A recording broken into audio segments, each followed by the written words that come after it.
Oingaren Donostin Tabakaleran, da urriak 30. Eta kontu da etorri geha proiektu batetan parte hartzea podcast bat, Gonagorri deitzen dela Galtzagorri klubean prestatzen dena. Eta gonbidatu zigun Davidek, gure irakasleek eta bai biblian gurengo arduradunak edo etortzea parte hartzea podcasten pixka liburi buruz hitz egiteko eta ezagutzitugu pertsona ezberdinak, bai idazle bat eta ilustratzaile bat, Begoña Tarkaitz, eta eukiolako solasaldi bat pixkat liburi eta buruz hitz egiten.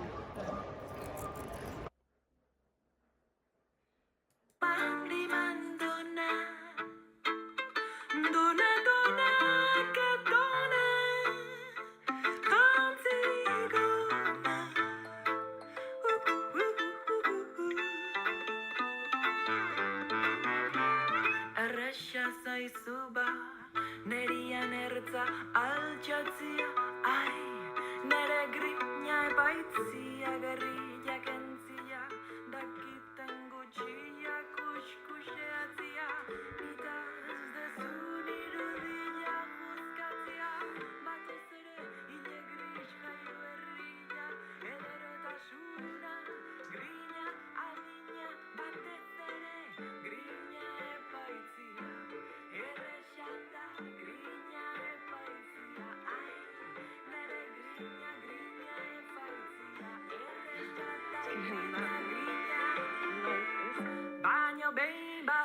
Bale,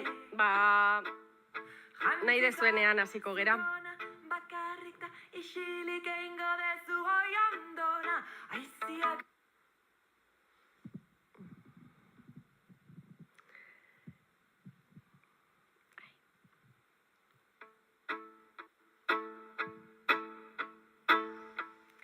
Jantzizta zugona, tantzu naizia gorazpin dihona, jantzizta zugona. Hau, Gonagorri da, Galtzagorri elkartearen soinu abentura. Garraskatu zure hortzak, neri entokian igo trapuzko zaldi basatira. Ez izan bildurutia.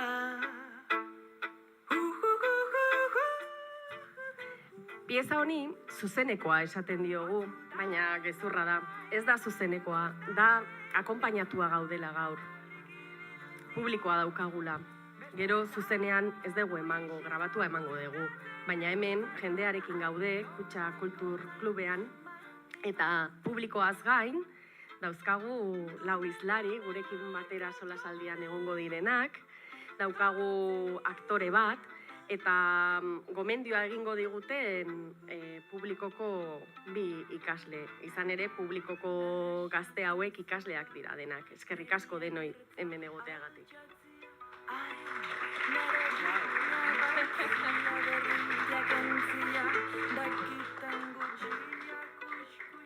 Eskerrik asko hor zaudetenaren seinalea egiteagatik. Bale, oraindik ez dizuet esan nor diren hemen dauden solaskideak. Bi gazte ditugu, Lili Aizpurua eta Lide Santos, eskerrik asko bi hori hemen egoteagatik. Eta Begoña Durruti ilustratzailea eta Arkaitz Kano idazlea. Ni Miriam Luki naiz Galtzagorri elkartekoa. Gure artean lehenengo eta behin hitz egingo dugu podcast honetan, pieza honetan beti abiatzen gera toki berdinetik, eta da zer dago lehenengo, irudia ala hitza. Hoi izango da gure solasaldiaren abiapuntua. Solasaldia ez da pieza honetako atal bakarra izango, baita ere eukiko dugu irakurketa dramatizatu bat, eta hor sartuko da aktorea. Miren Alcala Deja Vu konpainiakoak berak egingo du irakurketa bat. Eta amaitzeko egingo dituzue, bi liburu gomendio. Beraz, bagoaz, eskerrik asko txaluengatik ere.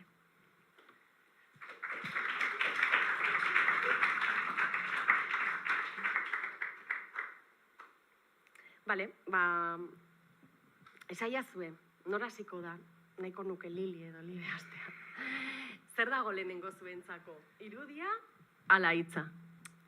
A ber, eske, kontua da nik liburu asko irakurrita ditut irudik gabe, orokorren, eta iruditzen zait ez dela beharrezko zati bat liburu baten ulertzeko edo, bai, azkenen bere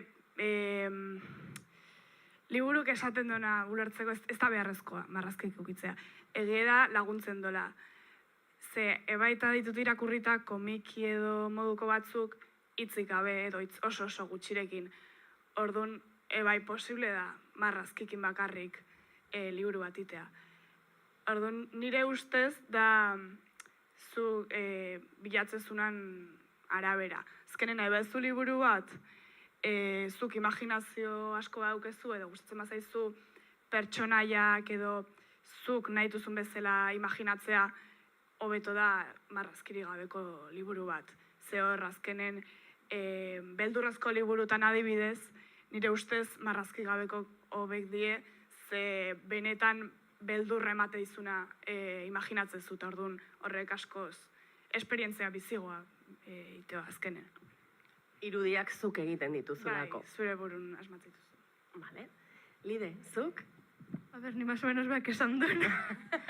Idem, esan dezakezu Bai, orduan. Beak esan duena, segun ze bilatzen aizean eta zu ze gehiago buruen nola funtzionatzen izun, no?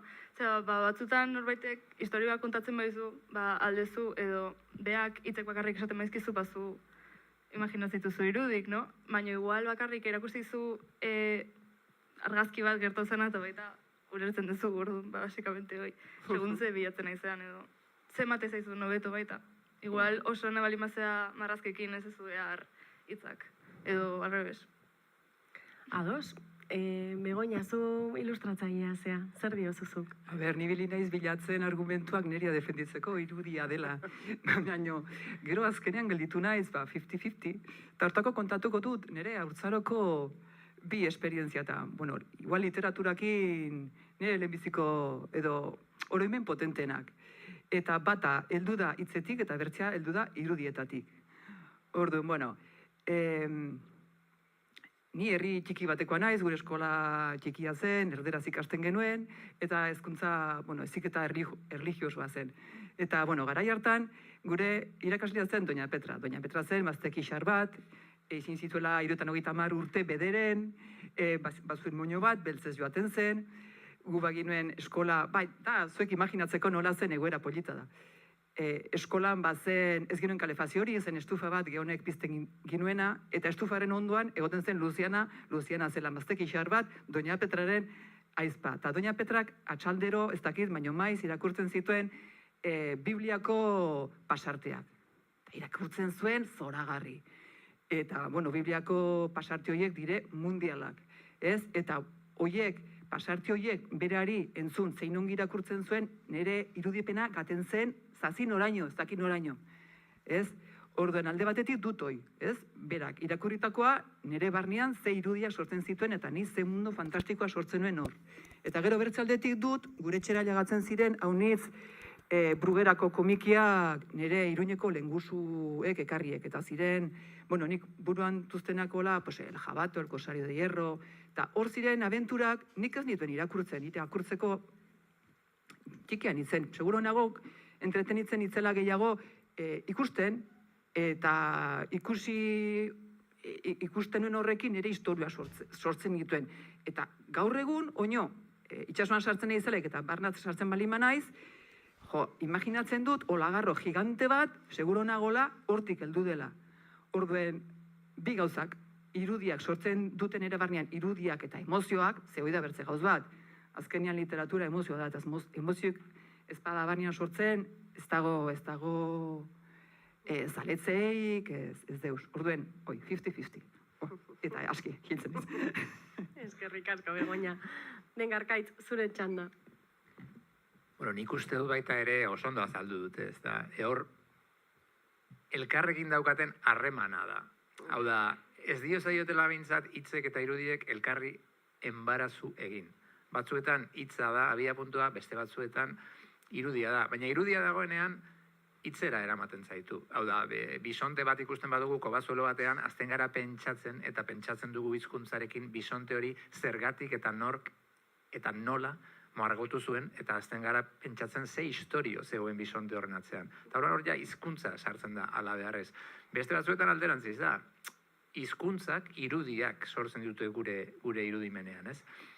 Eta hor, askotan gertatzen dena da, edo ikusi garena da, edo jolaserako ematen duena da, nola esaten dena eta ikusten dena kontraesanean ere sartu daitezken. Eta kontraesan horrek interesgarriago egiten du historia. Pelikula batean ikusten badugu pertsonaia bat, gauza bat esaten, eta ekintzaz beste bat egiten, batean adi ipintzen gara, ez?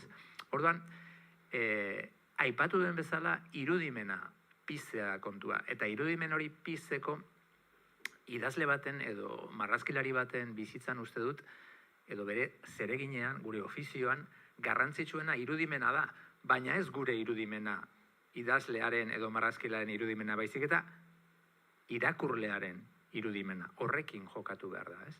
Pelikula batean zerk ematen du beldur gehiago, irudi esplizito gore odoltsu batek, ala irudi hori erakutsi gabe, horri begira dagoen begi larri batek, ez?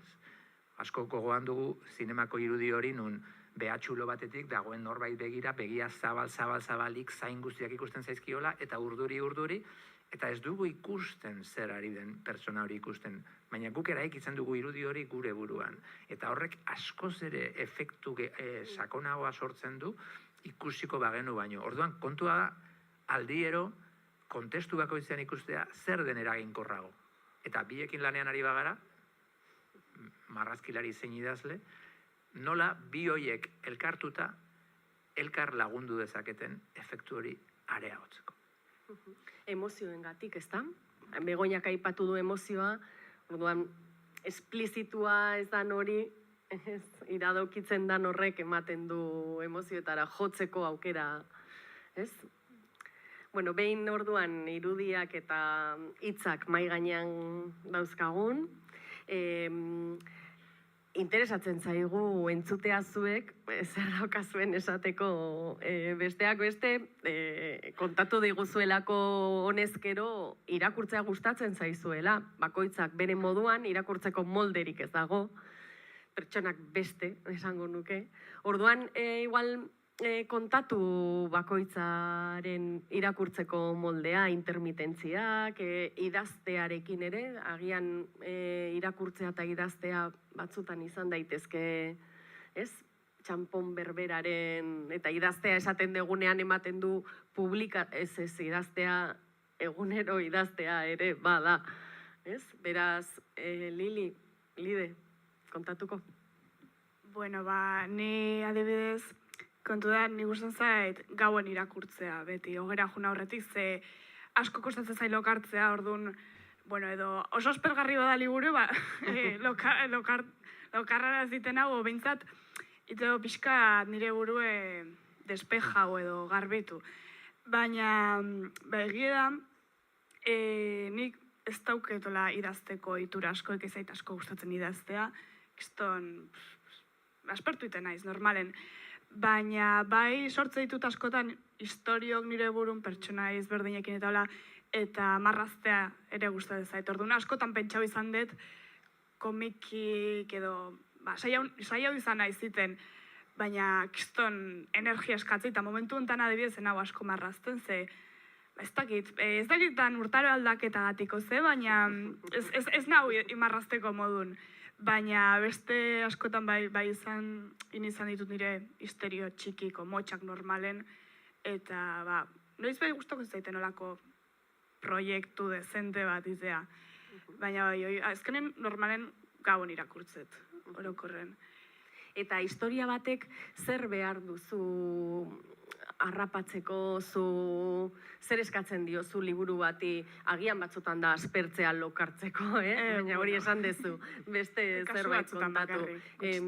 Zer eskatzen diozu, nolako literatura gustatzen zaizu zuri, eta gero, hau, beste zabalduko dizuet, eta gero marraztearena, uste dut merezi duela bion arteko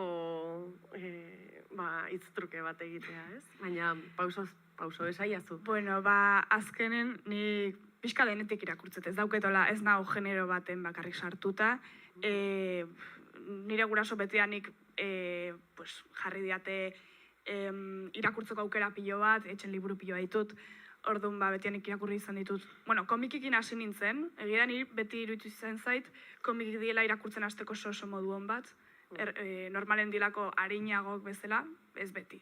Baina, komiki asko irakurri izan ditut, mangak ebai, novelak ebai, beldurrezko, normalen, ez ditutela asko irakurri izan, baten bat igual, baina ez gehiagik gustatzen, gero ez ditetelako loikin, baina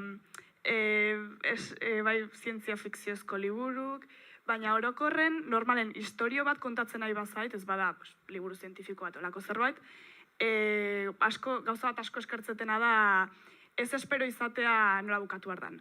Zehatzo adibidez, liburu bat bukau nola, novela baten itzela pixkat irakurtzen, nahiko harine, simple.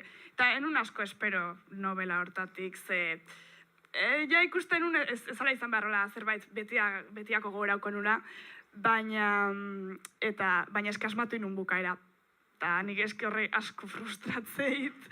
Zeda, ez dut ezer espero, ja bakit nola bukau ardan. Orduan, hori, benetan plot twist bat edo daukenen, hori asko gustatzen zait. Nola esan dezu? Plot twist. De repente, espero ez dezunez zerbait pasatzen danen, hori, nire gazago konetako bat. Eta hori edozen generotan pasau alda. Vale. Lidezu? Nire pertsona bat irakurtzeula asko nahi dunen. Tipo, ni ez naiz gaur erostet liburu bat, eta bihar bukatzet, o bihar haste naiz da egunero pixkat, ez. Ni naiz asko aspertzen naiz. Baita, orduan, ni hartzet liburu bat, eta irakurtzen baitut, 4 kapitulo egun baten, eta ez baze gustatzen, normalen hor ustet. Eta egun baten igual, gertatzen zaiten egun baten liburu bat asko gustatzen zaiten guain, baina irakurri nituen lehenengo 6 kapituloko eta pilo bat aspertu nintzen, eta nusan nun, hau ez irakurri behar, eta horrutzi nun, eta urte bat gero, hartu nun eta zan nun, ostra, hau nala zan, eta zintzen irakurtzen eta dena golpen irakurri nun. Ordu nahiz asko, intermitentea, segun nola naon, segun zena eten irakurri, edo segun zer dauketen iteko momentu hortan, no? Vale. Liburuek igual ez dakitzuek zer esango dezuen, baina baita daukete une jakin bat batzutan sartzen dira, eta beste batzutan ez. Eta zer esango zenukezuk, Arkaitzezuk nola irakurtzen dezu, nolako irakurlea zea? Ni irakurle basatia naiz. Nik irakurtzen dut, pizti batek bezala irakurtzen dut. Dauzkat liburu dorreak lurrea leku guztietan, eta askotan irakurtzen dut, hautatzen dut liburua begiak itxita, hola, ukimen utxez. Demagun bidaia badaukadala 4 ordu terdikoa trenez, orduan banoa etxean barrena ikusten dut, ez dut ikusten dut torre bat dago, eta pasatzen dut behatza horrela liburu bizkarretatik, eta ja ukimen utxez badakit 4 ordu terdi iraungo duen liburua zein den da, orduan uri hartzen dut. Hartzen dut iraupe, koinziditu dezan, bidaiaren iraupenak liburuaren irakurketa aldiarekin. Eta hori ederra da, bidaia bukatzen duzun momentuan, tak, azkeneko horri aldea giratzea. Epikoa da hori, Baina lideko oso ondo esan du, liburu aspertzea importantea. Nik uste dut, gazte-gaztetatik ulertu behar dela, aspertzen jakitea importantea dela. Bi gauza dira importantea bizitzan, aspertzea eta ez ulertzea. Hezkuntzan, oro har, ez? Ze, zuk ulertzen baduzu, oso ondo. Baina ulertzen ez baduzu oso interesgarria bihurtzen da kontua. Ze, azte zera pentsatzen zergatik ez duzun ulertzen. Eta ulertzen azteko lekua ez ulertzea da. Eta ez ulertzea horretatik, ez ulertzearen zergatia eta estrategia garatzen hastea, ez. Orduan, liburuak horren adibide honena dira, ze hartzen duzu liburu bat, ez da momentua. Zientoka liburu dauzkatetxean, ez dauzkatenak irakurrita, eta batzuk ez ditut sekula irakurriko. Baina da irakurketa proiektu bat egitea zure bizitzan. Hor dauzkazu zure liburuak, eta etxean liburu asko izatea oso lasaigarria da. ez dakit jabetu zareten. Eukitzea hor, ez dakizun urrengo pandemia noiz etorriko den, igual ezingo duzu etxetik atera, orduan espagetiak eta liburuak euki behar dira. Asko. Egia da, egingo dut batuketa bat horrezan dezun, niretzako ere ez ulertzea da estrategikoa, ze adibidez dakizunean nola maituko dan, 20. orrialdean ja sumatzen dezu nola maituko dan liburua, edo eleberria, dana dalako generoa, da, ez dauka, ez zaitu xasatzen inundik ere, ez? Baina ez badezu ulertzen, neri irakurle bezala beti sortzen zaizkit galderak. Eta orduan, galderak sortze hori da jarraitzeko gogoa, eta agian denborarekin gehien gozatu ditudan idazleak dira gutxien ulertu ditudanak hasieran, ez? Eta, ez dakit, Begoña, zu nolako irakurlea zea? Nolako irakurlea nahi zen? A ber, nik liburu hau niz ditut en pendientes. Hortxe, mugulu batean. Nahiko anarkikoa naiz irakurtzen, orden. Aste honetan zer izan duten eskuartean? Olako uixuen azkena, hetero. Ola hundiek direnak izitzen hauteia. Ola hundi bat badut bai, baina da arte liburua, da zera estampa japoniar batzu. Ikusteko. Ikusten, eta horrekin gozatzen dut. Eta gero ez dakit kapaz ezen izen erteko. Txiki bat, da pello, osea, Michelena eta Añorgana, zupankapaloak edo hola, zerbait. Eta holako bitxikeria gustatzen zaizkit. Ni liburutegietan sartzen naiz zelaik, zuzenean gaten naiz komikien zerera, eta aukeratzen ditut marrazkiengatik. Eta marrazki horiek berriz ere gai naiz emozioetara. Ni bilatzen dutena da, ez perfekzioa baizik eta emozioa pizten daten zerbait. Bai? Eta hortik ibiltzen naiz, eta nahiko anarkikoa naiz. Novelak eta, zu bezala, aipatu duzuna bidaiako, maite dut. Eta da, ni trenean nagolaik, irakurtzen dut, euniz eta de tirón, baina gero bizi normalean, gauz txikiek bilatzen ditut, eta hola, eta zuk erran duzuna galderana, super garantzitsua da. Osa, jakitzia zer gertatu behar den, eske, liburu asteko modukoa da, edo aspertzia aguantatu behar da, baina puntu batetaraino, ere, Osa, ez sinetxi unek ertzen den guzie. Aspertzen bali medu, irakurtzia lana bada, eta biziuntan denbora muga bat bada, eta, bueno, aspertzen bali medu, eta egia da, batzutan liburu batekin ezin izan duzu, eta zuk eran duzun bezala, pasatzen da denbora, eta ez dakiz zu zerengatik, bertze momentu baten harrapatzen zaitu, eta bai. Hemen, elkartu gera bakoitzaren, elkarren zertzela da batzukin jakinda, besterik ez, eta bi pertsona komikik egiten dituztenak, ez? Eta beste batzuk idoiak, eta ez? Baina justo marrazten, ez? Karo, hemen, Maria Sunlanda ere hemen egon da, eta irakurtzea sormenarekin ere lotzen du berak. Sormena, baina sormenari edo beti letra larriak bezala jartzen dizkiogu, ez? Sormena izan daiteke eguneroko antxertatutako zerbait, ez? Bai, idatzi edo marraztu edo danadalakoa, ez? Zuek horreuki dezakezue uzten dizuete eukitzen iruitz, hori da, bai, komiki gile bezala, ez? Nik uste, irakurle, igual gaten izurtik, baina irakurle, kantari, antzerkigile, dena garela jende kuiskuixeroak, purdikilike garenak, hau da, jakin minak agintzen du, ez? Bai, galdera honiz ditugunak, eta kuiskuixeroak, eta literaturak badu kuiskuixeroen dako, mila zoko bakotxean dako beria. Eta itzuliz komikia, animatzen datzut komiki bat. Itera, ni hortan nahi naiz, orai azken boladan, azken 4 urtetako boladan, eta arkaitze errandio eta asmentan oino naiz aspertu. ari naiz hortan. Garrantzitsuena azkenen. Bai, bueno, torriko zaitzu, erranduzu, noizbaitzera izan duzula gogoa egiteko, ez? Baina, oino, Bai. aldakatuko da momentua. Bai, eskeni pasatzen naiz pertsona bat hobi asko dituna edo asko aldatzeit gauza egite. Gustatzen zait gauza asko egitea eta denbora guztien eta beti jartzen ditut Tipiko.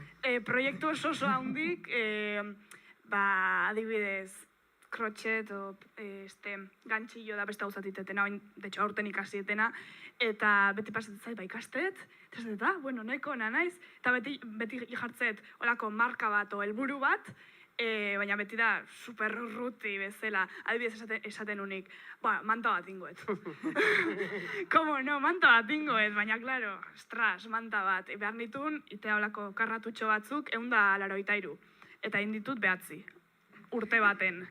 Orduan, igual bukaukoen daiz, posible da.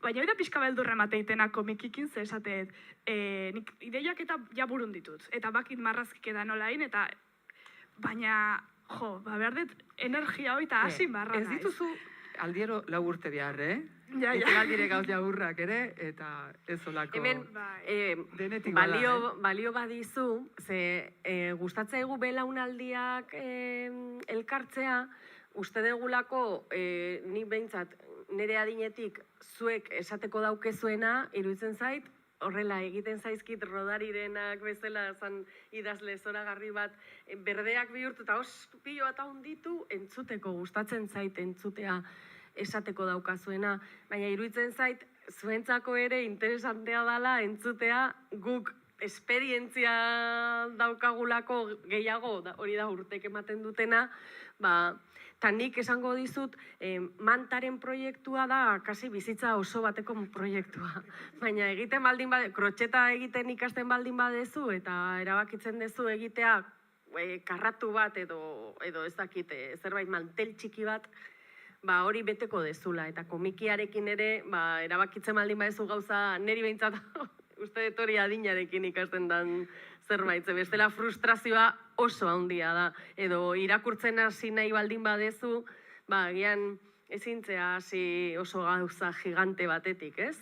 Agian, bueno, en fin, hori da senyorak esaten duena, ja, 50 urterekin, ez? Baina uste balio duela, nahi gustatuko zitzaidan entzutea. Esan, markatu? Komiki batean sartzen bali bezala, behar duzuna da, azteko horrekin emozionatu. Barnetik behar duatra. Eta hortik atatzen bali da, emozio horrek segitzen bali du. Daukat, Lide, zuretzako beste galdera bat, jakin mina, klaro, hemen, daukago. Eta ez zen nuen zuk esan zure biografian, denei eskatu nien bakoitzaren, kontatzea pixka bat nor zan, ez? Eta Lilik esan zuen, fanfikziona ere irakurtzen dut, baina nik baino gehiago daki Lidek. Eta orduan zan galdera bat daukalana zuretzako, zenik egia esan entzun dut, baina behar dut lekukotza bat lehenengo personan. Zer da fanfikziona? Ui, a ber, zer da fanfikzion bat, historio bat iten dezuna, gustatzen zaizu zerbaitetaz, edo gustatzen zaizu norbaitetaz, igual baita. Imagina gustatzen zaizula asko, no me sale nada, One Direction. Jo que se gustatzen zaizu One Direction. Eta esatezu, Harry Styles. Eta idaztezu, historio bat, Harry Stylesena, edo zukin, edo beak zerbait iten. Vale. Baina behar dezu beti ere edo ezaguna dan zerbait, ez? Izan daiteke material literario bat, edo musika, edo... Bai. Ez? Claro, zerbaiten fana, eta orduan fanfiction Vale, da. osea, fan batek egiten duen fikzioa, oso erreza zan, baina, karo, gure buruan nire gauza horiek. Hor daukezu de todo, Bai, gauza ospetsuna, obviamente gehiago ongoa, baina sartzen baztea benetan, hor zuna ezun guztia dago. Benetan. Zuri okurritu bazaizu, badau ja norbait, lehena okurritu zaiera, eta idatzi duna horri buruz. Eta hori aurkitzeko dago espazio bat hor sarean imaginatzen dut, edo Interneten. Ados. Vale. Garkaitz, Pentsazazu, fanfiction. oraintxe deskubritu dut, ni idazten hasi nintzela fanfiction. Baina orduan ez izaion horrela esaten, Aha. eta nik ez nekien. Baina bai, egia da, emulazioz, sortzi behatzi, 10-12 urterekin hasten zea, zure pelikulak idazten, ez? Claro. Eta zure pelikuletarako hartzen dituzu, edo zure familia, kriston mehatzea dena, mehategia, zure familia, ez bazaizu ezer okurritzen, hemen idazle gaioi dinotzuet, ez bazaizu ezer okurritzen familian pentsatu. Historia alucinantez beteta daude familia guztia. Eta bestea da, ikusten dituzunak, irakurtzen dituzunak, ez? Orduan, aktore hoientzat idazten duzu, edo aktore hoiek, edo pertsonaia hoien jarraipen bat egiten duzu, edo lehenago zer egin zuten, edo geroago zer egin zuten. Nik idatzi eta irakurri dikotomia horretan ez ditut bereizten. Ja, nahiko radikala naiz. Iruditzen zait... Basatia, radikala... Bai, gaur horrela esnatu naiz. Iruditzen zait, irakurtzen duzunean mentalki idatzi egiten duzula. Hau da, azkenean, deitu literatura, deitu fanfiction, deitu nahi duzun bezala, deitu afalosteko solasaldi. Gizakia da, izaki narratiboa. Etengabe historiak dauzkagu, eta horiek kontatzen goaz, eta aldatzen goaz pixkanaka. Ez dugu historio bera 2 aldiz berdin kontatzen gabonetan 2 urtetan segidan. Eta hori da berridazketa kontinuo bat, askotan mentala dena. Eta irakurtzen dugunean gauza bera egiten dugu. Irakurtzen dugunaren 180 ahaztu egiten dugu. 105 gogoratu eta beste 105 eraldatu. Orduan, zer gertatzen da? Zu buruan berridazten zoazela, irakurtzen zoazen ahala.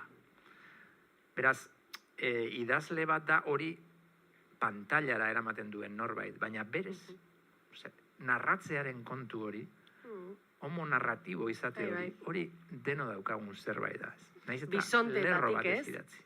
Lehen azaldu duzu, ja, bisonteak margotzen zituen horrek ere ja kontatu nahizun zerbait. Hori gabe ez diogu geure buruari eusten.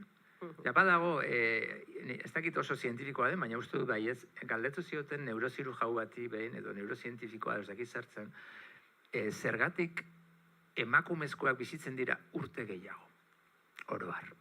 Eta erantzuna zen, gehiago hitz egiten dutelako. Kontatzen dutelako. Beiren buruari, familiari, historiari, beraien historia pertsonalari, legadoari, gehiago erreparatzen diotelako, esaten zuen honek, ez? Orduan, zu kontatzen bazara, eusten diozu. Kontatzen ez bazara, ez diozu eusten, eta gainera beste batzuk kontatzen zaituzte, beraz, ez zaituzte kontatuko zu kontazaitzaten nahi duzun bezala. Claro, ze hor dago ariketa bat memoriarena, ez? Eta memoria beti dago aldatzen, ez? Beti... Bado gauza zoragarri bat, liburu bat irakurtzen duzunean, eta esaten duzu, ze esaldi ona. Eta handikan 5 urtera, joaten zara liburu hori eskuratzera, esaldi horren bila. Eta esaldi hori ez dago. Esaldi hori ez dago, edo esaldi hori dago, baina ez dauka zerikusirik zuk oroitzen zenuen modu horrekin. Eta agian guztiz kontrakoa. Eta hori da, literatura deitzen dioten zera arraro horren, grazia. Bai, horregatik liburu batzuk daukete bere unea, ez? Bizitzen ari zeran horrekin lotuta daudena, eta liburu marabilloso bat izan daitekena orain, bihar edo alderantziz, ez? Esaten zendun, bera ari zan hizketan, eta zu ari zinen, bai, zergatik. Esan duenarekin hor topatu ez zuzure. Ni batzutan, idaztet, edo zer gauza, osea, no, idaztet, ni eukinun fase bat fanfikek idazten dituna, guen ja ez asko. Baina, klaro, bai, beak esan duena, basikamente. Bai, esan zure hitzetan, berriro. Bai, fanfikzion horiek idazten zenituenean adibidez, Lide, zergatik, iruditzen zait badala idazteko arrobi oso on bat, ez? Azkenean da, batzutan igual idazten dezunean, nahi dezu idatzi edo daukazu hemen, ez, zerbait, eta ez dakizu zeri buruz zehazki, ez? Eta ulertzearena bezala, nahi ditugu gauzak konkretuak eta batzutan abstraktuan daude oraindik, ez? Zuk idazten zenuenean, fanfikzion horiek, kontatu, a ber, zer egiten zenuen, edo zer egiten duzu. Ez que, beak esan du justo zerbait dela, imagina zoizela ikusten, ba, pelikula bat asko gustatzen zaizuna. No? Edo asko gustatzen nahi zaizu pelikula, eta derrepente zerbait gertatzea, txirria, ez zaizu asko gustatzen. Orduan, zu aldezu, hoi Aldatu. berri datzi, no? Fanfic baten, aldezu berri datzi edo aldau, edo zerbait.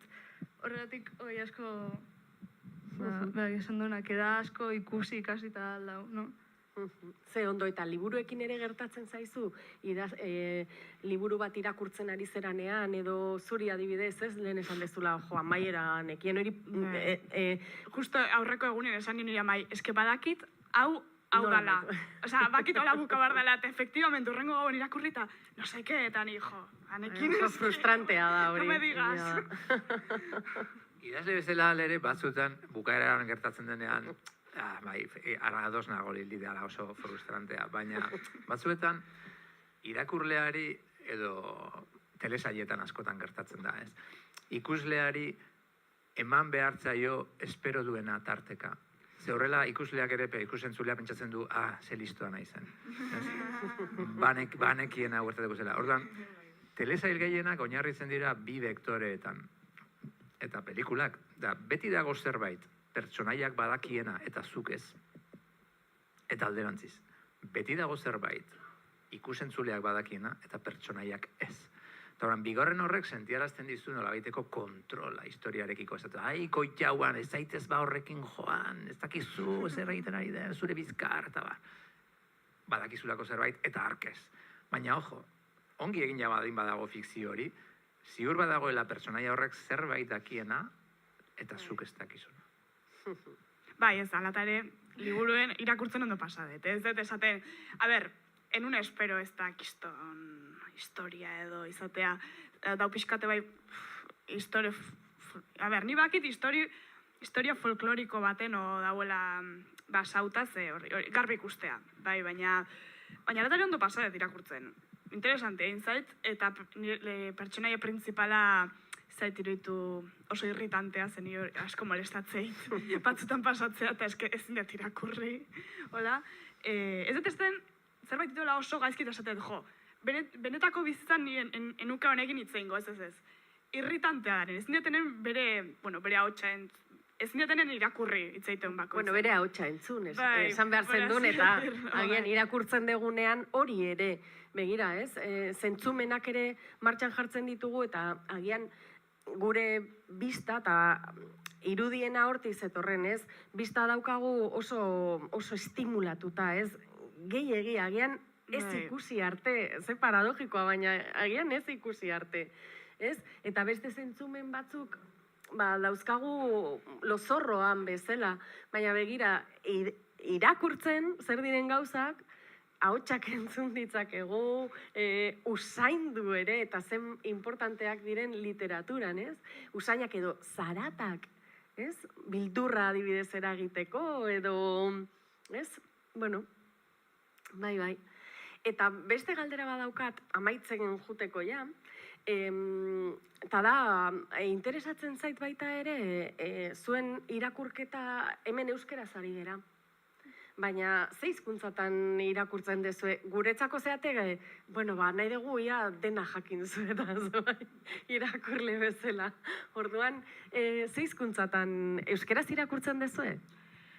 Ez asko egia esaten daizuet, irakurtzet euskeraz, baina orokorren azken aldin behintzat gehiena inglesez irakurtzet. Bai, alde batetik, titulok eta teatzeko, praktikatzeko ondo datorrelako, eta aparte bai gustatzen zaitelako... Titulok esaten dezu... Ingleseko titulok. Baina, ondo datorrazken. Bai, pragmatikoa. Eta gramar eta guztie, bai. Baina bai, kontu da, egia da daula askoz variedadea handigoa inglesez. Kontu neukita ze globalizauta daudena, eta eske denetik aurkitu aldezu inglesez. Eta aparte bai gustatzen ziterako hizkuntza originalen irakurtzea alba da. Frantsesez bada, ez. Baina normalen... badaude irakurleak ikasten dituztenak hizkuntzak bakarrik irakurtzeko ezakize... baina... Komedian norbaitek aipatu zuen, nor zegoen Danteren divinak. Bera. Hori da, itzultzaile batek adibidez, italiera ikasi zuen irakurtzeko... La Divina Comedia. Bai, eta zu komikiarekin ari zera. Barkatu, Lili, moztu egin dizut. Lasai. Ez, bai, gehiena azken aldin inglesez. Bueno, justo komento duten liburu hau denbora guztien hau erdera zen, baina dauket beste bat, izugarri zitela gustatzen, baina bai, energia asko eskatzeit irakurtzek Hitchhiker's Guide to the Galaxy, da ciencia ficción, Douglas Adams idazlea, eta izugarri ze gustatzen, gaina die 5. Orduan, hor dauket irakurtzeko sobra. Titulu guztiak aterako dituzu. Baina da oso... Eskazkenen zientzia fikzion benetan famatunak dienako, beti die kiston burua ustek eta kiston lio, orduan, oain ez nahu irakurtzeko modun, baina gira izugarri guztabi izan zaitela, Eta, klaro, erabiltzaitu kiston hitzak, eta ez da inoiz espero zedan pasau ardana, izugarri izan gustatzen. Baina enuke gomendauko norbaite ez dona irakurtzen zientzia fikzioa edo lehenengo liburu bezala. Ze eske zoratuta bukatzen zu, ez da posible. Baina izugarri gustatzen zait, da nire gogokonetako bat oraindik. Baina momentu honetan nago irakurtzeko. Hori da, liburuek beren momentuak dituztela. Eta zu? Behar esan duela, negu zen zait, hizkuntza originalen irakurtza, balin bakit hizkuntza, obviamente. La Divina Comedia ez nago italieraz irakurtzen. Eta, Baina komikiari zera irakurtzen Divina Komediarena. Ez. Zeinek esan zuen hori? Ni hain irakurtzen Divina Comedia eta gero komiki bat aparte. Bale. Divina Comedia, komedia deitzen zion berak. Ari zera irakurtzen normal. Bai. Bale. Markatu. Nahastea. Baino... Infernuetara jetxizea, zirkuluetan zabiltza... Wow! Oraindik ez dago en el mezzo de la vida. Ostratu! Arkaitz, txalo batzuk, ez? Bientzat! Wow! Bai, batzutan baita eren, etzaizue iruditzen zenbait libururi bildurra diegula aurrez kontatu diguten guztiagatik, baina komedia adibidez bada liburu bat irakurtzekoa harrapatzeko, momentuan harrapatzeko gai zerana, baina zergatik ez zera bajatuko infernuetara pekatuak ezagutu zer, ez? Eta Beatrice hori, ez? Bale. Eta irakurtzen duzu, barkatu, jajuntzait. Hizkuntza original balin badet. Nahi tradukziok, zerbait inglesez balin badet eta erderaz irakurtzen bat, como pixkat arraro ditu zait. Txirria huiteu. Nahi egot, eta erderaz balin badet, erderaz, euskeraz, no? Eta euskeraz irakurtzen duzu, Lide? Ez asko. Ez behar zitut aurkitzen, ni naiz lehen esan bezala, nahi edo interesatzen jazu, edo ez irakurri behar zerbait irakurtzagatik. Por ejemplo, hau balin bada kriston klasikoa denak irakurri badaket, irakurtzen bat eta ez gustatzen, ez dut irakurri behar. Orduan, segun. Eta, guain nau, ja bukaudet, hain irakurtzen bat inglesez, baina baita ez nuru lertzen esaten ziten erdi. Kriston ingles lehenokoa da, eta ez nuru lertzen kontatzen izan erdie, baina igual bukau. Merezi zuen. Bai, gero zuzate zea Wikipedian eta ez orgaza. Dudako elmazke zurri ikuste dituzu. Ez que honek... Bueno, a ver, kontu da, burun sartu zitzaiten egun baten irakurri behar nuela Shakespearen Hamlet, originala, ingles, Shakespearean, eta nire amak esan ziten, zorautan haula eta nula zer ulertu behar, eta arrazoi ez zeuken, baina esan ziten enula bukauko, orduan esan, bukau inbaet. Zer nire naiz beste kualidade bat daketena da, ez zaitara gustatzen hasitako liburuk ustea. Ez da oso gauza hona nire amak esan ziten, ez zizu gustatzen, utzi, aspertuta zaretan, ez. Oso guru gogorra naiz alde hortatio. Orduan esan ziten, ez bukau behar, aspertu inbartzea, eta ni bai, ez zetz, bukau nun, irakurri nun. Enun erdi baino gehiago, ez nun ulertu orokorren. Tarteka hitzak, Baina merezi izan zuen, Lili? gero interesante da historia, gero pelikula ikusi nun eta enterau nintzen gauza gehiotaz. Eta gero hortio, irakurri nun oin dela oso gutxi, bestea, Macbeth. Eta hoi bai ulertu nun. Eta gustau zitzaiten. Eta bastante, de hecho. Orduan oain ez poliki irakurtzen, pues... Begira, horiekin adibidez klasiko, badaude zenbait klasiko, baita berriro ez, bildurra edo ez dugu ulertuko edo ez sinetxi inori esaten baldin badizue, ez dezuela ulertuko, gezurra da, ulertuko dezue eta adibidez, obra horiek, nik uste Juan Cruzek edo Juan Cruzi Gerabidek edo esaten du hor ageri diren pulsioak, hau da, sentitzen deguna hemen sabelean, oso lotuta daudela nerabezaroarekin. Ze konturatzen baldin bazeaten, Hamleten, osea, dena da mendekua, dena da aita hil, bestea hil, dena da momentu batzutan, igual 15 urte ditugunean ingobernableak egiten zaizkigun sentipenak eta pulsioak, eta obra horietan guztietan hor daude, orduan nola ez dira inork ezin dizue esan ez direnik zuentzako, ez? Egia da oso arrazoi absurdo batengatik irakurri nula. Eske interneten hartu zeten linea bat, esaldi bat, kiston grazien zitela, ze oso absurdoa zan, eta esan nun. Hau nola egon behar da Shakespearen liburu baten. Eta jendek esatu zen, bai, hau da Hamletekoa, Dani. Irakurri markoet. Bakarri linea horrentzako. Ez zeon liburu hortan, Macbethen zeon, eta oin dela gutxi irakurri nun, eta izan zen, jazta, lortu den nire helburue, ja pozik nau. Baina, eta horrei esker deskurritu ditut. Claro, batzutan baita ere liburuek dauketelako ibilbide bat, ez? Hasten zera batetik, eta, itxin behar dugu. Nik alare gauzatxo bat izango izue bakarrik itzultzaileen alde. Ze badago... Zuk itzuli dituzu gauza. Egia da, eta egia da itzulpena esaten da, ez? Tradutore, traditore. Itzultzaileak traizionatu egin behar du originala askotan. Nire ama da itzultzeko. Ze kontatuko dizutu. Egia da, idealena jatorrizkoan irakurtzea dela, jakina, baina horrek zan nahiko luke, arabieraz egiten den literatura, errusieraz egiten den literatura, Afrika guztiko literatura, galdu egiten degula, ez? Da, orduan, askotan, mundu hegemoniko batetik iristen zaiguna eta ingelesez bakarrik iristen zaiguna irakurtzeko arriskua geneukakela. Niri gustatzen zait, bagizu, itzultzailea da irakurle honena. Ze itzultzaileak aurkitzen ditu jatorrizkoan dauden akats guztiak, ikusten du noiz egoen nekatuta idazlea, noiz bajoi bat izan zuen, noiz zein koherentzia dauden, nola haundienek ere hanka sartzen zuten. Eta hori egiteko oso polita da irakurtzea liburu bat, 3 edo 4 liburu, basati, zabalik, Hamlet irakurri inglesez, euskeraz, gaztelaniaz, Hamlet inglesez, haiek ere ez dute ulertzen. Hartzu ditu dela bertsio eta jolastea, hori da, ederra baita ere.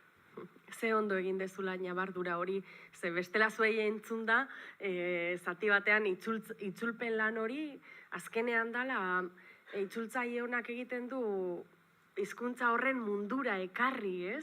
Beste mundu horretara, euskerara ekartzen dutenean, gure nola izendatzen ditugun gauzak, ez? Orduan, merezi du lan horrek ere berriro sortzeko, lan hori berriro sortzeko, ez? Lana hartzen du itzultzaileak edo.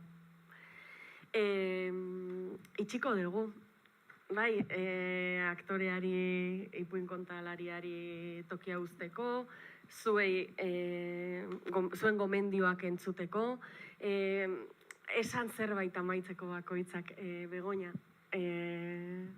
Gustora egon zera entzuten? Bi gauz berari, ez duzu sekulan akitu behar manta hori? Eta ez duzu sekulan egin behar komiki bat. Ez, ni arras gustora egon naiz. Batiz ere, hauek biak entzuten, eta ez dakiz ere erran, deus. Eskerrik asko hemen egoteagatik, Begoña. Dutela, momentu batean. Hemen egoteak ere da itzaki bat, zue denok bere lanari bistazo bat emateko sareetan, eta zer kontatzen duen berak marrazkien bitartez, hori ere bada, azkenean dena loturak sortzen dira, ez? Gauzen artean, da loturatako bat hori da. Lili, gustora? Bai, ni itzaiteko beti presto, Bai? Ikusiko zan bezala batez interesatzen zaiten gai bati buruz, da oso gustora honez, bai. Ba, eskerrik asko asmatu dugu, bai, zuekin. Lide? Bai, ni baita ondo. Bale, Arkaitz, mila esker. Mila esker zuei denoi. Pasati.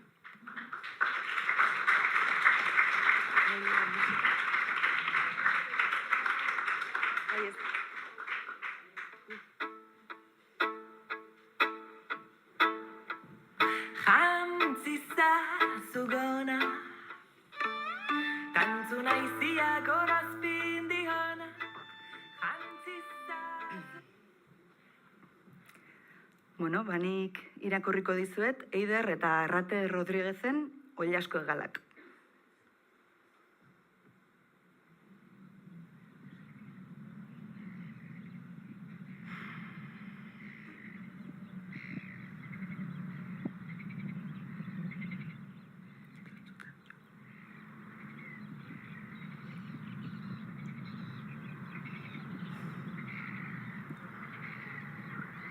Bazen behin, igandero oilaskoa jaten zuen familia bat. Labean erretzen zuten, patata eta sagarrekin lagunduta. Labetik atera orduko arrapastaka jaten zuten. Aitak bularrak aukeratzen zituen beti. Alabak ezkerreko izterra, semeak eskuinekoa. Eta amarentzat izaten ziren soberan gelditutako bi hegalak. Hala izaten zen igande guztietan. Aitarentzat bularrak, seme alabentzat izterrak, eta amarentzat hegaltxoak. Harik eta igande batean, bazkaldu eta gero, ama ondoezik sentitu zen arte. Ohera sartu zen, baina ezin etzanik egon. Ispilura hurbildu zen, bizkarrean sentitzen zuen azkura zer ote zen ikusteko.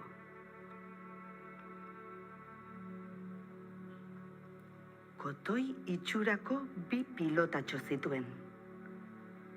Egunetik egunera, hazten joan ziren bi pilotatxo.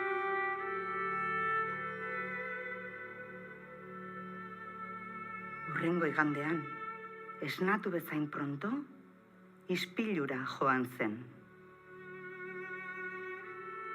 Han zeuden, bi hegal zuri, Leun eta Eder.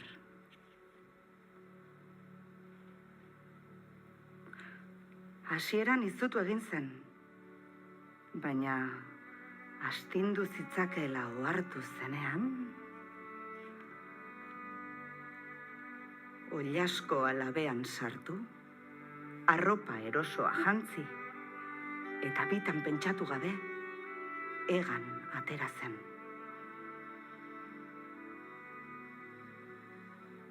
Harrigarria zen. Hegalak astinduz nahi zuen tokira joan zitekeen.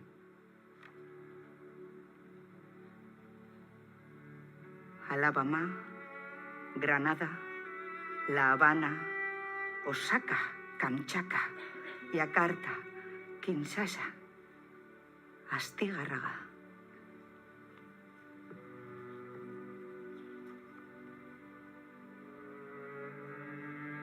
Igande hartan, etxean, inork ez zuen oilasko goserik izan. Leihotik begira egon ziren, ama noiz itzuliko zai.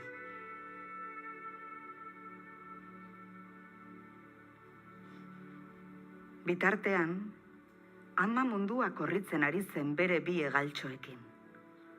Astelenean banana frigituak jantzituen, asteartean mexikartakoak, asteazkenean kabiarra, ostegunean kuskusa, ostiralean sushia, eta larun batean axoa. Bapo eginda, lotara joan zen.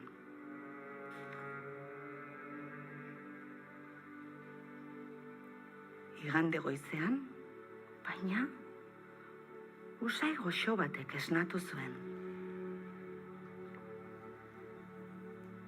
Hegalak fuerte astindu eta usaiari segika etxera iritsi zen.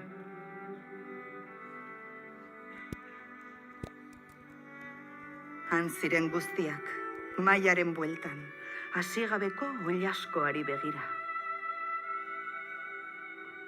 Gaur, bularra eta izterra nahi ditut.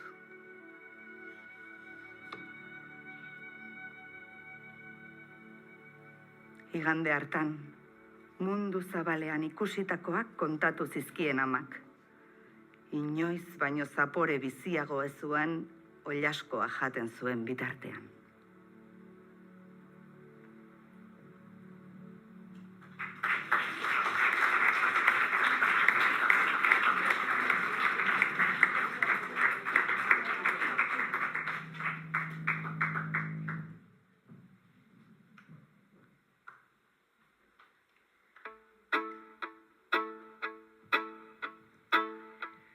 Jantzisa zugona, tantzu naizia gorazpin dihona. Jantzisa zugona, zapaldu ibili esten bidia, garraskatu zure hortak. Eta orain amaitzeko, Oiartzungo Elizalde Institutoko bi ikasleek liburu gomendio bana egingo digute. Leirek eta Irenek. Bueno, gu Ametsar Zaiusek Ibrahima Balderen historia buruz idatzi zuen Minan liburuaren buruzko gure iritzia ematea etorri gea. Nire ustez Ibrahima kontatzen duen historia gogor hori oso hitz ederrekin kontatzen du Ametsar Zaiusek bere Minan liburuan, eta hori oso esanguratsua da. Bestalde, gure egunerokotasuneko bizitzatik haratagoko beste norbaiten bizimodua edo errealitatea erakusten digu, eta hain itxuturik gaituzten gizarte honetan oso garrantzitsua iruditzen zait horri buruzko liburu bat idaztea gaztei edo helduei egokitutakoa.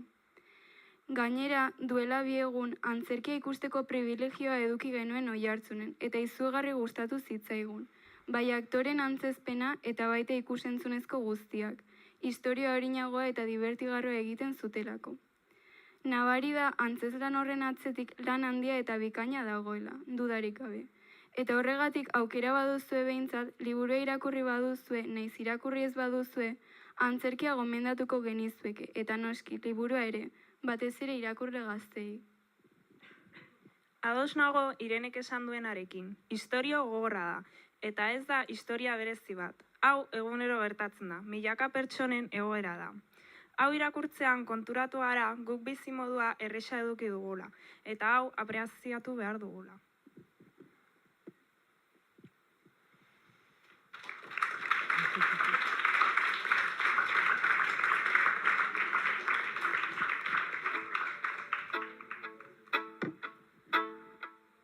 Jantzisa zugona, tantzu naizia gorazpin dihona. Jantzisa zugona. Nola gustatzen zaigun zuzenekoa ez dan zuzeneko hau egitea elkarrekin egoteko, elkarri entzuteko. Eta egia esan beti da usta bilketa on bat. Eskerrik asko denoi, eskerrik asko Arkaitz, Lide, Lili, Begoña, Miren, eskerrik asko Minanen gomendioa egin dezuen ikasleei, eskerrik asko Oiartzungo eta Ordiziko bi institutoetako beste ikasle guztiei eta zuekin etorri diren irakasleei, eskerrik asko Kutxakultur Klubeko teknikariei eta Galtzagorriko lankide maitei. Mila esker eta hurrengora arte hau Gonagorri da, Galtzagorri elkartearen soinu abentura.